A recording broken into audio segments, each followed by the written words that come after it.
자, 오늘은 좀 빡시게 달려보겠습니다. 어차피 PD 수첩이 다음 주 화요일에는 후반부 편집본으로 아마 내보낼 것 같습니다. 네, 그래서 전반부 지난번에 보셨지만, 지난 화요일에 보셨지만, 어, 주로 이제 지금 진술 위주로 이렇게 편성을 하고 그렇게 하는데, 다음 주도 마찬가지 것 같아요. 그리고 팩트라는 부분에서는 거의 지금 PD 수첩이 무시하는 것 같고, 예, 그렇습니다. 그래서 일단 우리 가족분들께서 이 내용을 한번 전반적으로 쫙 한번 훑어보는 시간을 가져보려고 합니다. 울랄라님, 진행 중인 재판은 현재 대법원에 계류 중에 있고요. 연락을 기다리고 있습니다. 오라 그러면 가서 대법원 판결 받으면 되는 것만 남아 있습니다. 자, 혹시 지금 약간 음향 쪽에 약간 손을 봤는데 지금 이 음향이 잘 나오나요? 아니면 지금 좌우 다 잘 나오나요? 어떻습니까? 한번 좌우 다 잘 나온다. 그러면 1번 조금 문제 있는 것 같다. 2번 한번 눌러봐 주실래요? 약간 음향을 손을 좀 보긴 했습니다. 잘 들립니까? 아이고, 다행입니다. 어제보다 좋습니까? 인터페이스를 뽑아버리고요. 그냥 잭으로 그냥 꽂았습니다. 컴퓨터에.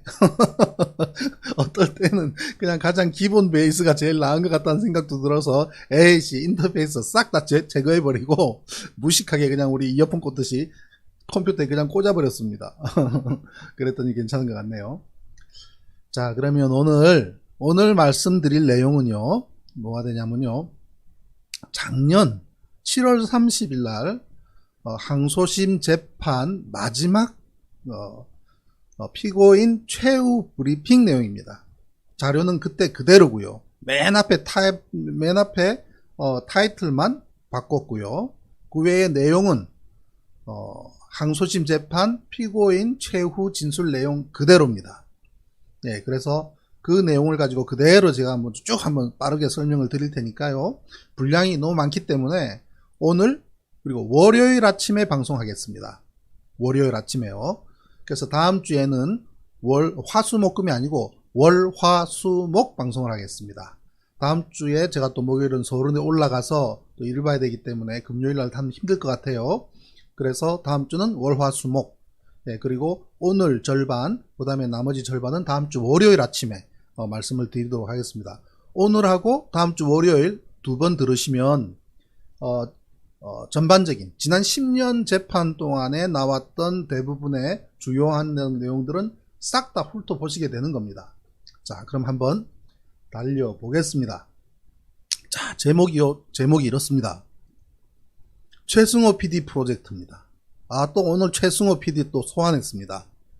예, 이게 이제 작년에 항소심 재판 때는 피고인 최후 진술 이렇게 제목이 돼 있었는데요. 내용은 똑같은데 최승호 PD 프로젝트로 제가 이름을 지었습니다.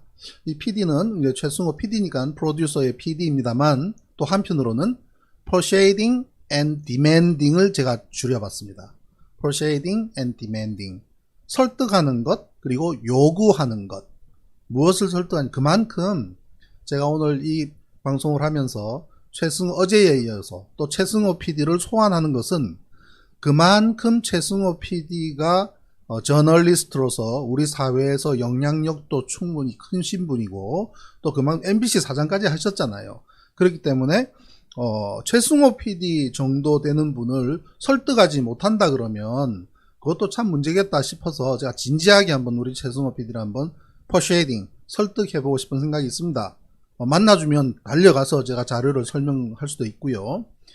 디맨딩은 요구하겠습니다. 그 요구는 이렇게 제가 쭉 분석한 것을 좀 제대로 들여다봐 주시라.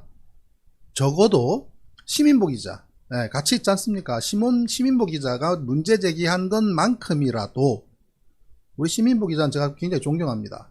예, 대단해요. 아주 대단합니다. 예, 그만큼이라도 들여다봐 주시라 하는 걸 디맨딩 하고 싶은 거죠. 예, 그래서 최승호 PD 프로젝트 달려보겠습니다. 진실. 작년 항소심 때도 이거 그대로 제가 시작하면서 재판장님한테 그대로 읽었습니다. 대한민국 정부는 국민을 속였습니다. 천안함은 북한 어뢰 폭침이 아닌 인재가 겹친 복합 해난사고로 침몰하였습니다. 목차는 이렇게 20개입니다. 오늘 10개 달려갈 겁니다. 자, 천안함 진실규명 관련 주요 일정 한번 쑥 훑어볼까요? 3월 26일 천안함이 침몰을 했고요. 그 다음에 4월 1일, 4월 2일, 4월 6일 세 번에 걸쳐서 이명박 발언, 김태형 국방장관 발언, 4월 6일 원세현 국정원장 발언이 주요 이슈가 됩니다. 나중에 나올 겁니다. 4월 2일 날은 금양 98호가 침몰했습니다. 한미 인양 지점에 가서 무언가를 건져보려고 금을 내렸다가 금을 다 찢어지고요. 2시간 만에 철수하다가 결국 캄보디아 상선과 충돌해서 침몰해서 전원다 사망하는 일이 4월 2일 날 발생했고요. 4월 15일 한미를 인양하고요. 4월 24일 함수를 인양합니다. 그리고 4월 중에는 4월 15일 토마스 에클스가 미국에서 와서 천안함 한미가 인양되는 장면을 봅니다. 그날 저녁에 되어서야 우리 뉴스에 미국의 토마스 에클스라는 군인이 왔다라는 보도가 처음 나오는데, 그 사람은 한국에 와서 낮에 먼저 현장으로 갑니다. 그리고 배가 완전히 올라오기도 전에 사고 원인을 미국 본부로 이메일을 날린 사람이 바로 토마스 에클스고요. 조사를 책임지러 온 것이 아니라 잠수함을 처리하러 온 사람입니다. 잠수함 전문가입니다. 자, 5월 달에는요. 5월 10일부터 5월 15일까지 쌍끌이 여선이 작업을 했다라고 나와 있고요. 그 다음에 5월 15일 날 어뢰 인양 발표를 합니다. 예, 그리고 5월 20일 날 조사 결과를 발표하는데 그 하루 전날 가스터빈 C를 인양을 합니다. 그래서 5월 15일 어뢰 인양이고 5월 19일 가스터빈 인양인데 5월 19일 날 가스터빈을 인양한 사실을 비공개로 했기 때문에 그 당시는 몰랐죠. 세월이 흐르고 나서 제가 문제 제기하는 것은 무슨 소리야, 똑같은 지점에 가스터빈 C이 있는데 어떻게 어뢰를 건진단 말이야 라고 해서 지금 문제 제기를 하고 있는 겁니다. 그리고 5월 24일 날 오이사 조치를 발표하죠, 이명박. 그리고 6월 달에는 이미 6월 달쯤 되니까 전부 천안함 이슈가 사라져 버립니다. 그리고 6월 달에는 뭐가 있습니까? 6.2 지방선거. 6.2 지방선거가 사실 이 6.2 지방선거 때문에 앞에 이러한 일정들이 있었지 않나 라고 보는 거고요. 6.2 지방선거, 그 다음에 러시아 조사단이 6월 1일부터 6월 7일까지 들어와서 쭉 조사를 하고 가면서 만약에 저것이 어뢰 공격이 맞다면 한국 해군은 밥통이다 라고 하고 건너갔지요. 예, 그리고 6월 29일 가스터빈 C 그때서야 처음으로 공개를 합니다. 그리고 그때 국방부 언론 산단체가 설명회를 하면서 어뢰 설계도가 거짓이다 라고 발표했더니 그때서야 국방부가 어뢰 설계도가 거짓이었다는 사실을 인정을 합니다. 예, 그리고 7월달, 8월달에는 최문순 의원과 알파 잠수 이종인 대표가 미상의 침선을 발선을 해야 되는데 즉 백령도에까지 가서 현장 조사를 합니다. 현장 조사하다가 미상의 침선을 발견을 하게 되고요. 그리고 9월 달에는 국방부가 조사 보고서를 발간을 합니다. 자, 요런 그림을 대략 머리에 담아두고요. 제가 10년 동안 가장 많이 받았던 질문이 뭐냐면요. 폭발은 말이 안 된다는 것에 동의하는데 좌초로 어떻게 천안함이 반파되냐, 이걸 질문을 제일 많이 받았습니다. 제가. 폭발이 말이 안 된다는 건 알아. 근데 어떻게 좌초로 배가 반파가 돼? 자, 저 정답은 뭐냐면 선박은 좌초로 얼마든지 반파가 될 수가 있습니다. 선박이 그렇게 구조가 강한 구조물이 아닙니다. 그러나 천안함은 좌초로 반파되지 않았습니다. 라는 것이 저의 정확한 답이고요. 오늘 말씀드린 내용 중에 보시게 될 겁니다. 자, 첫 번째 꼭지로요. 천안함 침몰 사고의 개요는 국방부 주장은 폭발, 저의 주장은 좌초후 충돌, 이렇게 나뉘고요. 어저께도 말씀드렸지만 좌초후 충돌은 물리적인 변화를 가져옵니다. 그러나 국방부의 주장인 폭발은 물리 화학적 변화를 가져옵니다. 그래서 화학적 변화가 있느냐 없느냐가 사실은 국방부가 맞나 제가 맞나 구분을 하는 가늠자가 됩니다. 근데 화학적 변화는 사람들 잘 생각을 하지 않지요. 예, 우리 최승호 PD께서도 화학적 변화는 관심이 없는 것 같습니다. 자, 그 대표적인 것이 연소, 즉 폭발이 있었다면 연소, 불에 타는 것이고 연소가 있으면 그름, 까만 그름이 남아야 됩니다. 우리 프로판가스 하나만 터져 보십시오. 그죠? 예. 그래서 그러한 것은 화학적 변화가 되는데, 자, 천안함 사건 개요 중에 화면은 아까 비슷하죠? 근데 자 보십시오. 좌초 3월 26일, 3월 27일 저는 좌초를 주장한 사실이 없습니다. 그때 국방부, 군당국, 그 다음에 지금 천안함 승조원들이 좌초 계속 보고를 하고 기록하고 뉴스로 나온 것이 3월 26일, 3월 27일 이틀 동안입니다. 포술장이 좌초로 보고 있고요. 전투정보관도 좌초로 보고 있고요. 해군작전사령부는 좌초로 접수를 했고요. 삽참과 청와대까지 좌초로 보고가 됐고요. 청와대는 파공 보고까지 올라갔습니다. 네, 그리고 그 다음 날은 작전관, 전대사령관이 가족분들을 모아놓고 좌초했다고 브리핑을 했고요. 이용기 씨는 작전 지도를 가지고 가서 도대체 어디서 좌초했다는 말이냐라고 하면서 손으로 찍어봐라 그래서 찍은 곳에 별표까지 하고 좌초, 최초 좌초라고 씁니다. 저는 그분들이 좌초라고 이야기했던 많은 내용들을 리뷰를 해보고 좌초 맞네 라고 했을 뿐입니다. 그런데 지금도 제 이름 앞에는 언제나 좌초론이라고 이야기합니다. PD수첩의 잘못은 뭐냐? 사고 직후에 항해 당직사관이 좌초했다고 브리핑을 하고 그 전대사령관도 가족들 앞에서 좌초라고 브리핑했다는 사실을 빠뜨려 먹은 것은 첫 설정부터 아주 잘못된 겁니다. 그거는 왜곡입니다. 네. 자, 그래서 언론 보도에도 보면요 나오죠. 첫 긴급 타전은 좌초, 유가족 증언도 좌초. 자, 그런데요 4월 2일 빨간 색깔 저기 보이시죠? 그죠? 빨간 색깔 4월 2일부터 6월 2일도 쭉 해서 폭발로 해서 달려가는 겁니다. 폭발. 예, 빨간색은 이 국방부가 폭발로 달려가는데 그 중간에 녹색 있죠. 충돌. 요 부분은 뭐냐면요. 요건 좀 저하고는 아무 관련 없습니다. 3월 27일, 3월 28일, 3월 29일, 3월 31일, 4월 1일, 4월 2일 이 6일간에 걸쳐서 최초 진술서가 작성이 된 날이 3월 27일이고요. 대원들이 진술서를 작성한 날짜가 6번에 걸쳐서 적게는 3번, 4번 이렇게 생존대원 진술서가 작성이 됩니다. 이 진술서 내용을 전부 제가 종합해서 분류를 해보니 58명 중에서 20명 정도는 뭔지 잘 모르겠다. 폭발인 것 같기도 하고 충격인 것 같기도 하고 잘 모르겠다는 사람 20명은 배제를 하고 불확실로 충돌로 충격으로 의견을 낸 대원이 24명 폭발일 것이라고 폭발음을 들었다. 폭발음 하면 폭발로 분류가 됩니다. 충돌음, 충격 이렇게 하면 충돌로 분류가 되고요. 그 다음에 구체적으로 말씀하신 분도 계세요. 폭발 아님 하는 분도 있고 어뢰로 사료된다는 것도 있습니다.